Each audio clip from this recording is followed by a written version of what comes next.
Maithili express की शानदार प्रस्तुति। चोली में रंग लगावे डीजे राजा, डीजे राजा, चोली में रंग लगावे खुशी रिकॉर्डिंग स्टूडियो बलुआहा।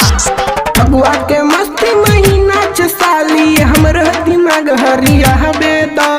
फगुआ के मस्ती महीना साली हमर दिमाग हरिया बेद। अब ने हमर पाजा में साली चोली में रंग लगावे द।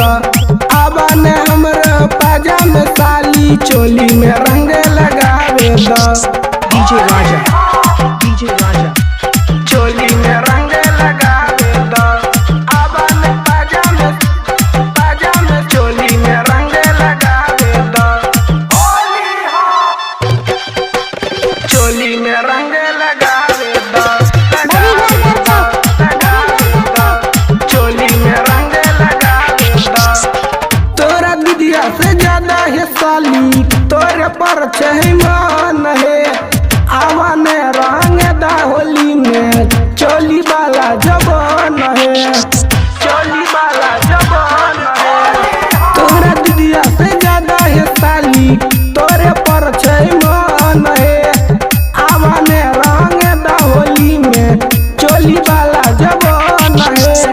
हाथे में धोलो हमर पिचकारी मौका के फायदा उठावे द।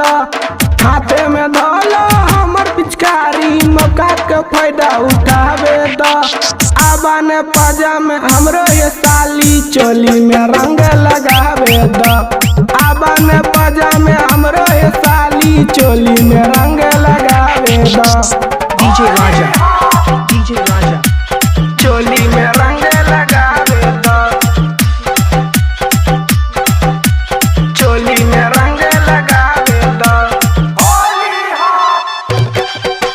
चोली में रंग लगावे द।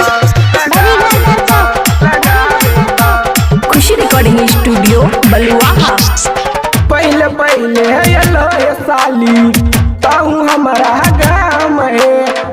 होलिये में रंग देबा तोर दुनू गाल है।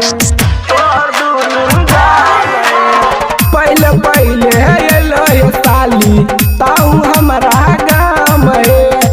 होलिये में रंग देबा तोर दुनू गाल है। राजदीप राजे रंग है घोर के ढोरी पर तोरा फेंकता है। राजदीप राजे रंग है घोर के ढोरी पर तोरा फेंकता है। अब ने हमरो पाजा में साली चोली में रंग लगावे द। अब ने हमरो पाजा में साली चोली में रंग लगावे द। फगुआ के मस्ती महीना साली हमरो दिमाग हरिया बेद। फगुआ के मस्ती महीना साली हमरो दिमाग हरिया बेद। अब ने हमरो पाजा में साली चोली में रंग लगावे द। अब ने हमरो पाजा में साली चोली में रंग लगावे द। अब ने हमरो पाजा में साली चोली में रंग लगावे द। खुशी रिकॉर्डिंग स्टूडियो बलुआहा।